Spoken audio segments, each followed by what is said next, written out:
Hi, congratulations on the movie. I watched very recently, and I'm actually I was quite intrigued whether, b- having lived, I suppose, having lived in Hollywood for a long time and being married to an actor and having actors and producers and directors around you all the time, was it something that you really wanted to sort of put forward in the story and to sort of study how people behave and how their relationships prosper or not, as it were?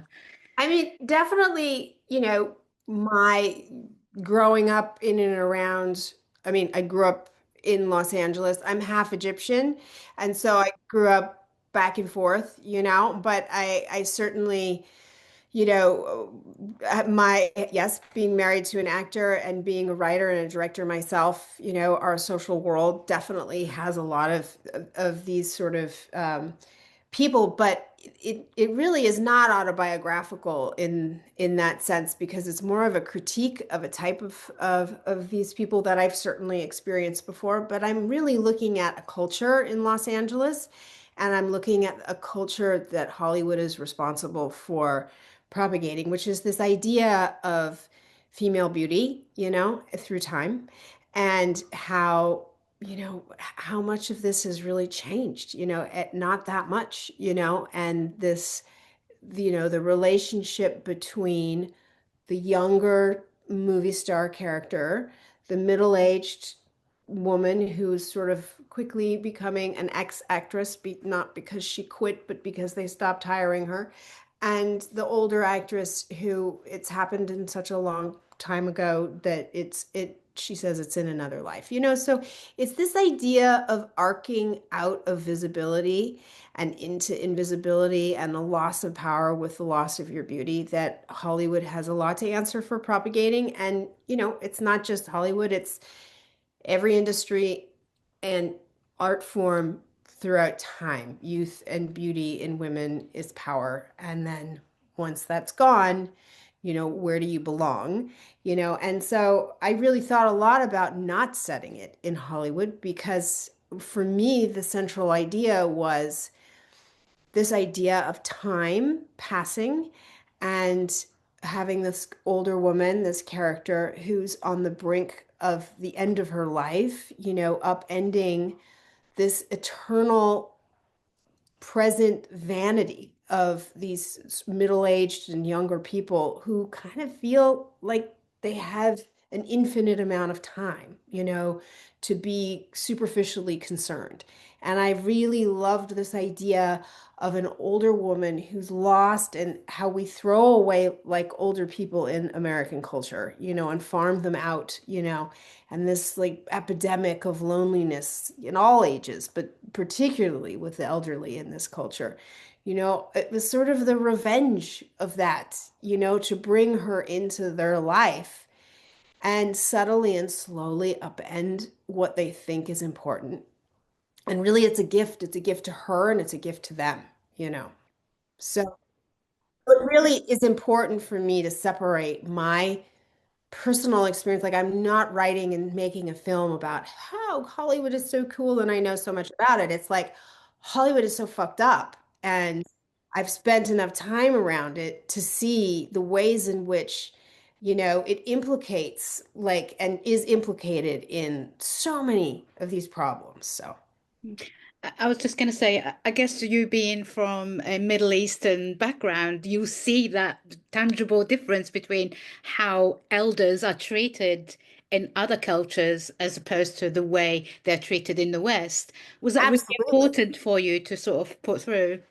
Absolutely. And I grew up going back and forth so much that I also, realize that the way we raise children here is, the burden on the woman here in America, which is supposed to be like female liberation, in Egypt anyway, it's so multi-generational and there's so many other people involved in raising the child that the emotional burden is distributed in that culture. Yes, women struggle with a lot of things in that culture, but it's ironic to me that while we are free here in the West, we are emotionally bound in other ways that are really claustrophobic. And then on top of that, you have the sort of the oppression of like this physical, standard, So I've always thought about female liberation in terms of through the eyes of an Arab society, and then female liberation there through the eyes of the Western society. So I really was trying, you know, this film is a product of me being an eternal observer of this culture because I had an Egyptian mother and because I grew up going back and forth. So, yeah, that's definitely there.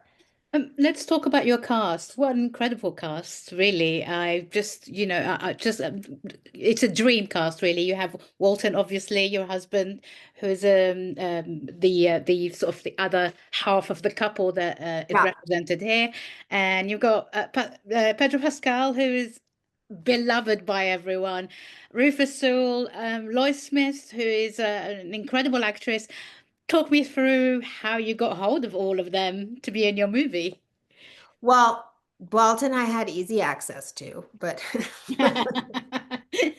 although we do like to joke about it, and he jokes about it, that he was the last person cast in the movie, and that was actually kind of an interesting thing. And I do think that there is this presumption that you know it was like a lot of favors from friends or whatever. But ultimately, yes, I do know Pedro, but he wasn't like I didn't I had literally just met him like a year before, and he one of the first things we did was talk about work and creativity because we were all in the middle of COVID and not working and struggling through this sea change in our social interactions, and loneliness was so profound at that time of social distancing. And the first time I met him, we were 10 feet across our garden from each other. And I remember just sitting there and talking about life and art, and I was talking about this play that I had written that I can't do now because of COVID, and how I was reconceiving it as a film. And I shared it with him just as a point of conversation. And his response was so beautiful to what he saw in the script. And so I said to him, would you ever play Lucian? And he said yes. I mean, in the time, it was sort of like, what was anybody going to ever do anything ever again? Were we all going to like die? Like, it was insane. This was literally in the very, very early, scary part of COVID, And so so that was him, and then I wrote the script to a picture of Lois Smith, and she was my dream. And through various relationships from people who had worked with her, who had read the script when it was a play, they said they loved it and they would give it to her. So that is how I got to her. And then Rufus Sewell also, through, whatever, like some like distant connections, like how do you get, um, but really Pedro was amazing because by the time I think it was like a year and a half later after that conversation in the garden that we made the movie. And I said, do you still want to, would you still do this?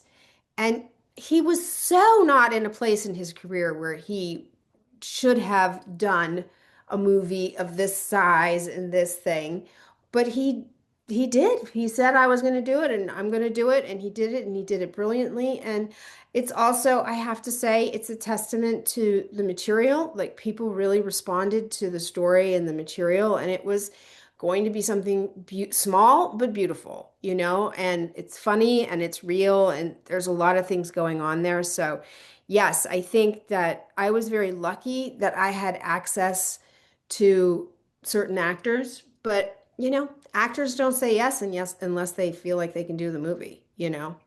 I'm intrigued by the idea of this as a play because I loved the movie. I think it works both ways. I would absolutely love to see it as a play.